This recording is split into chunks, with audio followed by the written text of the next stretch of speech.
Today we are going to talk about a Swan Fund. Swan is an acronym for Sleep Well at Night Fund. Most people call it an emergency fund. However, we avoid saying it's an emergency fund because emergency feels like you're preparing for disaster to happen. The truth is that these things do happen, and we need to be prepared and have shock absorbers in our financial portfolio that help us weather those stormy or those rainy days.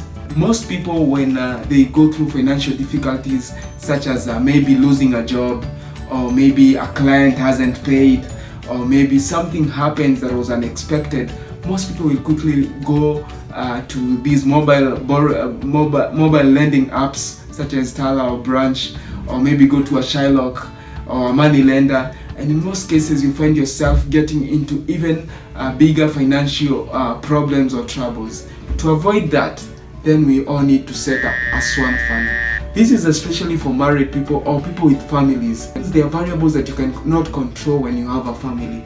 For example, you don't know what will happen if your child goes to play outside there, or what will happen when when you're not in the house, and you need to be able to weather those financial storms. It is very important for families to have Swan Funds, and even young people to start preparing their Swan Funds when they do not have major financial obligations. So how much should be in your Swan Fund? We encourage people to have at least 6 months of their monthly expenses. And this brings us back to budgeting. You need to have a clear budget. For instance, spend 100,000 per month. You need to have a Swan Fund so that whatever happens, you're still able to meet your 100K budget every single month.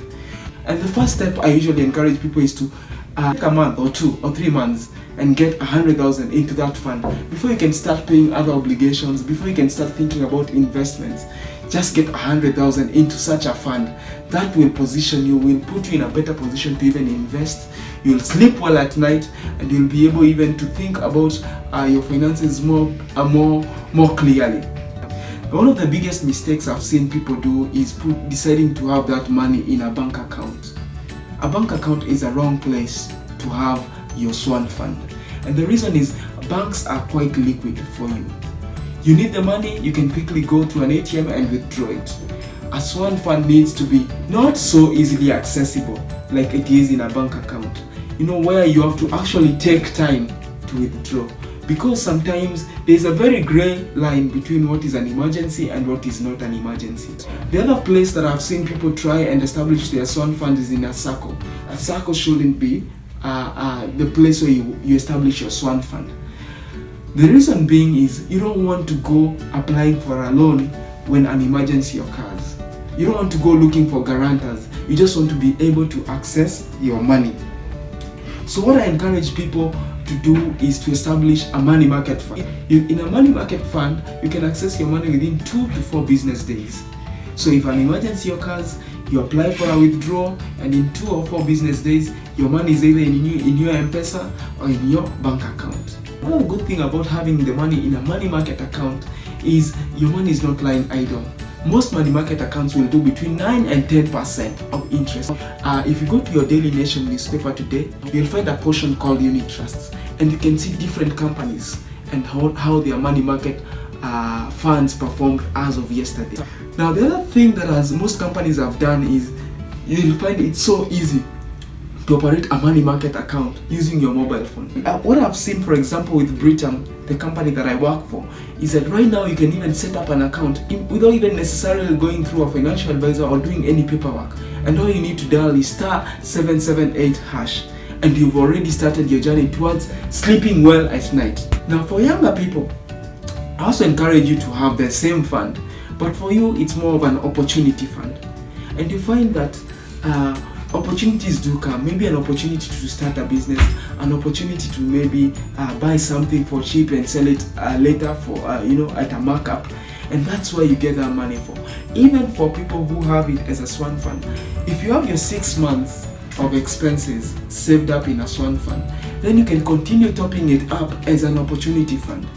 whereby now opportunities come. I've seen people who, for example, who've won green cards and are planning to relocate to another country, and they're trying to sell their things very quickly and very cheaply also.